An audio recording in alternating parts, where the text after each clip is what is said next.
friends. It is week 3 of seed starting. Week 3 of seed starting in January. And I'm going to take a quick look at the seeds I've got going already back here. And then we're going to plant what I got for this week. Okay, week 1, onions are doing fantastic. These are all the Elsa Craig, I don't know. My geraniums are moving dirt around, but they're really not popped up yet. I remember those took a long time last year.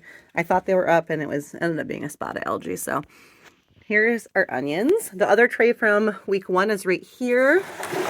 These were the other onions, and you see all those ones in the ground that are all falling over? That's a cat attack. This little girl right here, Gracie. Nope, she's ignoring me. She came over here and munched on these dudes, so not great. These are all up though. Look at these celery. Can we say Mama's gonna have too much celery? That's a lot of celery. I have a couple little baby eucalyptus up. Can you see those guys right there? This is a lot of algae for me. I'm gonna have to look into getting rid of that a little bit. Back here, I've got coreopsis up. Those are coreopsis right there. Right next to it, I've got 2 artichokes. That's the green globe artichoke. No bells of Ireland. And honestly, with all of this algae on top, they're probably not going to germinate. I don't think. I'm going to have to try another way. So I might do a little short on that next week. The agastache is up. None of these Paradiso echinaceas germinated again. These also might need to be cold before they germinate. So I'm going to try that. And then I do have bee balm up. So week 1 is doing pretty good. A little bit too much algae going on. Here's week 2. No algae. I think that's lovely. And as you can see, I've got a couple things coming up. Pretty much these scabiosas are coming up pretty good. I did think I had something else popping up. Oh yeah, over here, I've got a little bit of cumin coming up. Huh. Yeah, it looks like I got a little baby Russian tarragon coming up right there too. So a couple things. These are things that take a long time, so I'm not surprised. Also, here is a fail. Here's a lesson learned from me. I planted an entire tray of violas. Do you see any violas up? No. I was wondering, why in the heck are those taking so long? Oh, look, I do got one little one up.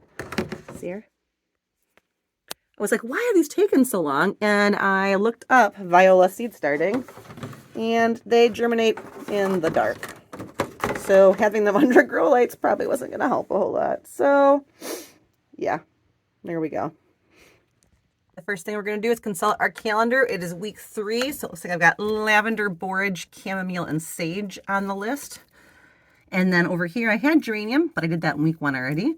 So I've got hollyhock, marigold, and Canterbury bells. So we're going to get those in first. So here are the seeds I'm working with. Got some broadleaf sage I got from our local library. Some borage from Haas Tools. These I'm putting around my chicken coop. I've got some chamomiles. I've got Callaway Golden, which originates in the Mideast.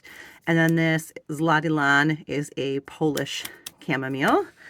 I have got lavender, and it looks like I've got a couple different kinds. Common English, Vera lavender.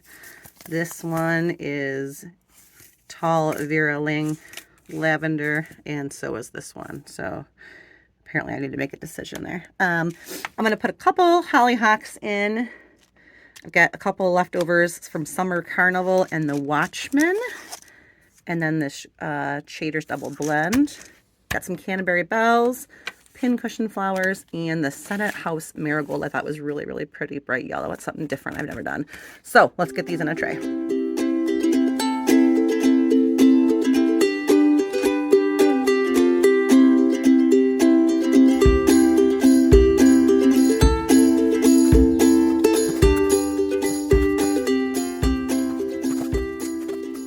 Okay, so I've got seeds here.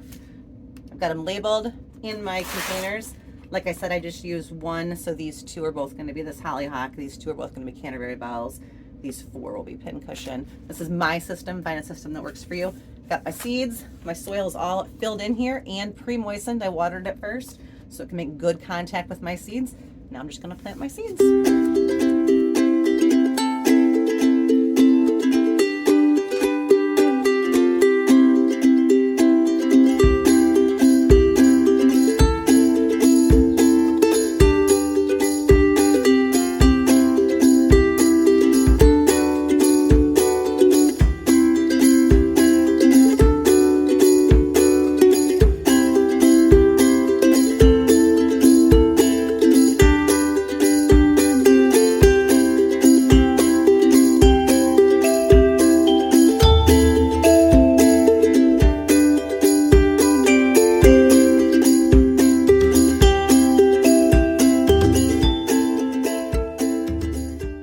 typically my last frost date, and last frost date just means the average date that your area gets their last hard frost that might kill some tender seedling kind of things. Technically, in my area, it's kind of like a rule of thumb to wait till Mother's Day. And if you look up your last date, it usually ends up being about May 15th. Now, this year, I looked it up, and you can look it up just by going into Google and typing in last frost date, this zip code, and put your zip code in. When I did that, the Farmer's Almanac this year says my last expected frost date is May 2nd. That is almost 2 weeks earlier than I've ever had it come up. Also, this is January 14th, 15th, 16th, I don't know, in there somewhere.